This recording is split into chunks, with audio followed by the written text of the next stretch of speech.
Hello there and welcome to this highlight reel of the 2022 Indiana High School Boys Basketball Sectional Championship between the South Knox Spartans and the defending champions of the sectional tournament, the Linton-Stockton Miners. In fact, the Miners have actually won this sectional for the past 3 years. The winner of this championship here at North Knox High School will meet either Providence or Southwestern Hanover in the South Ridge Regionals for the following Saturday. Both teams are talented and well coached, having won 4 of their last 5 games. Linton is favored with a stronger record and by defeating South Knox in the regular season on Valentine's Day, but I'm sure the Spartans would love nothing more than to pull off this upset and cherish that sectional trophy. If you want to watch the full broadcast of this 2022 sectional championship, you can do so for free by going to IHSAATV.org or the IHSAATV app. Then just search for Linton South Knox, though you could also use the sport filter of boys basketball to help pinpoint the search. There's actually 2 options available for the full broadcast, the Greene County Sports Network and the South Knox broadcast. Both are enjoyable with their own unique commentary. Let's get underway for this highlight reel of the all-important rematch. South Knox wearing red, Linton-Stockton wearing white. Sam Singleton wins the tip for South Knox and the Spartans are here to play. Brennan Robinson subconsciously says, "I'll get past Joey Hart, I'll shoot the jumper," and that's money for the senior. Linton draws up a good plan of their own as Braden Walters runs a route to the hoop. Logan Webb with the lob pass, and that's good for 2 points. Dakota Candler with the ball now, guarded by Drew Smith. He'll shoot anyways from the low post, and that goes in. 6 points scored in the first minute. Then both teams make 1 free throw each. Joey Hart for Linton and Sam Singleton for South Knox. Jackson Thomas possesses the ball, and the double-team strategy causes him to lose it, scooped up by Smith. Logan Webb with the right pass to Joey Hart, and the triple is made, giving the Miners their first lead. Logan Webb wants his 3rd assist, so of course it should be another lob pass to Walters, only this time Robinson anticipated it, leading to a turnover. Good play from number 15, Brennan Robinson. The Spartans will need a strong performance from him today, as Robinson goes for another jumper. That's way short. But fortunately, the ball finds its way back to Robinson. Brennan spins, shoots again, only for him to airball it a second time. Oof, let's move on from that. About 20 seconds later, Walters dribbles to find Drew Smith in the middle of the lane. The shot is up and eventually bounces in. Basketball just needed a little more time than usual to land. Jackson Thomas makes an excellent pass to Candler for a nice layup. No wait, that didn't work. Rebounded by Smith. Seriously, South Knox can't have missed chances like that if they expect to advance. After another made free throw from Joey Hart, JT is in the corner by the Linton student section. Robinson comes over to combat the double team and shoots his 4th attempt at a jumper. No air ball this time as it bounces off the rim, backboard, and in. South Knox only trails by 2 at the end of the first quarter. Starting off the second quarter, the Spartans have the ball, moving it around. Robinson sees Mater open on the left, and the 3-pointer makes it 10-9. South Knox on top. The Miners are quick to respond as Wrigley Franklin sets up Smith with an open layup. Dylan Mater is back on the left side, gets past Franklin, and is eager to contribute more for his team. Logan Webb looks to reestablish, but there's Thomas with the quick steal. Fast break opportunity emerges. JT dribbles down, only to get called for traveling. That gives Linton-Stockton another opportunity. This time, it's Nathan Frady with a simple layup. Logan Webb skillfully snuck that through for his 3rd assist. Approaching 5 minutes left in the half, Drew Smith has another scoring chance, but Dylan Mater steps up with a strong block and recovers the ball. Robinson finds himself in the corner near the scorer's table. Hart swipes at the ball. Both Robinson and Webb dive for it. Joey Hart sprints to the hoop, but Thomas preemptively fouls him to prevent the fast break score. Hart makes the first free throw. The second one is no good. That's the 3rd straight time that exact free throw pattern has occurred for Joey Hart in this game. South Knox has the ball down 2 with about 75 seconds left. Robinson has it on the right side. Webb and Walters close by on defense. Dylan Mater open on the left. There's the lob pass. One hand no! Joey Hart with a steal, and here he goes with the big time dunk. We're gonna need an instant replay on that one. Thank you, that was awesome. Each team will score 2 more points before halftime. JT with a solid layup and Braden Walters making both of his free throws. The Miners are ahead 18-14 as we switch into the 3rd quarter. After halftime, both teams struggle out the gate on their first 2 possessions. Brennan Robinson unintentionally throws the ball to the cameraman on the corner instead of his teammate JT. We've all been there.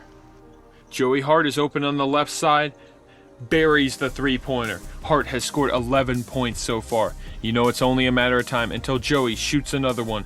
Pass from Walters. Here we go again.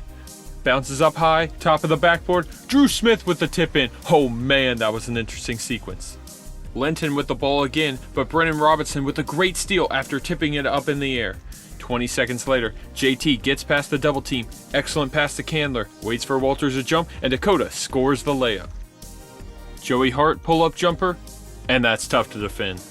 Not much time left in the third. Mater moves to his right and makes that bank shot. Joey Hart wants that double-digit lead.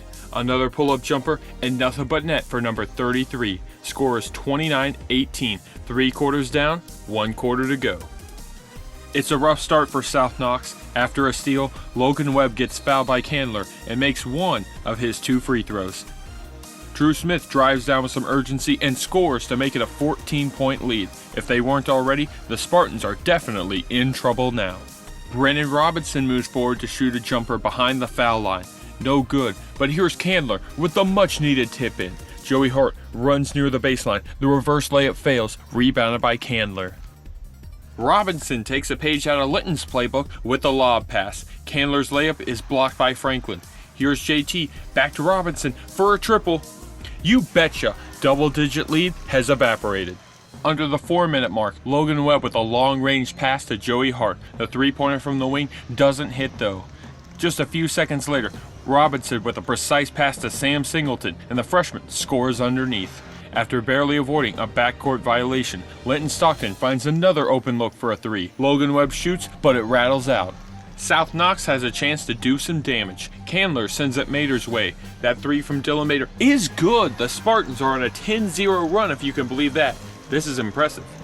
Drew Smith with the catch and gets past Mater for the layup. And then Sam Singleton loses the ball underneath the basket. Wrigley Franklin with the steal. Braden Walters gives it to Joey Hart, who leaps up and makes the bank shot with just over a minute left in the game. It appears the momentum has swung back in favor of the Miners. Robinson is going to step forward and shoot a mid-range jumper. That's short, but Singleton's there for the offensive board and the layup with roughly 45 seconds left. Up by 6 now, Drew Smith goes to the charity stripe and misses on the 1-and-1. Spartans have some life, but they got to play quick and smart. Robinson over to Dylan Mater, takes a dribble, back to Robinson, 3 from the wing. The ball finds its way in the hoop. Oh man, we got a 3-point game. Walters is fouled with about a dozen seconds left on the clock. It's a 1-and-1. The first attempt is good. 4-point game now.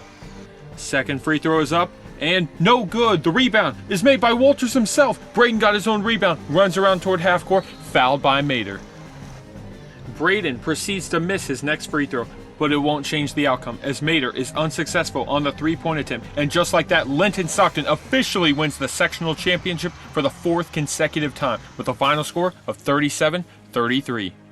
It was a little too close for comfort for those Miners in the final 3 minutes, but they never lost their lead in the second half. It was a hard-fought game despite both teams scoring well below their averages. Credit to South Knox though for their resilient fourth quarter performance. They nearly came back from down 14, but keyword is nearly. The Spartans got it to within 4 points with 2 minutes and 29 seconds left, and then a 3-point deficit with 20 seconds left. In my opinion, what hurt the Spartans the most in this game was their 15 turnovers. In each of the 4 quarters, South Knox committed at least 2 more turnovers than Linton-Stockton did. Difficult to win under those circumstances, even with the large difference in 3-point accuracy. There were 3 players who scored 10 points, Drew Smith for Linton, as well as Dylan Mater and Brennan Robinson for South Knox. But the MVP of the sectional championship will go to Joey Hart. No joke, if it wasn't for those 4 turnovers, I'd have given the MVP to Brennan Robinson for his well-rounded stats, as Robinson made the same amount of threes as Hart did with 7 fewer attempts.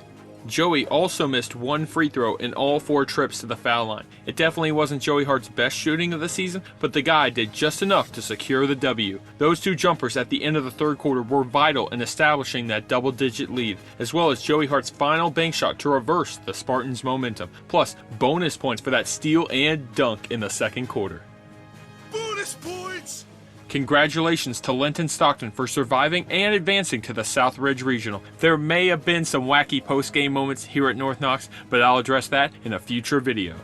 I also want to give out major props to Greene County Daily World Video. That's a longer name than usual for a YouTube channel, but they made a fantastic 4.5-minute video about this game, as well as some interviews with Linton players afterwards. So please check that out if you're interested. Link in the description. Don't forget to hold on to that 14-point lead on your way out, and I hope to see you next time. Looking good. A few minutes later. That was a close one. Welcome back. That was a closer one. A few moments later.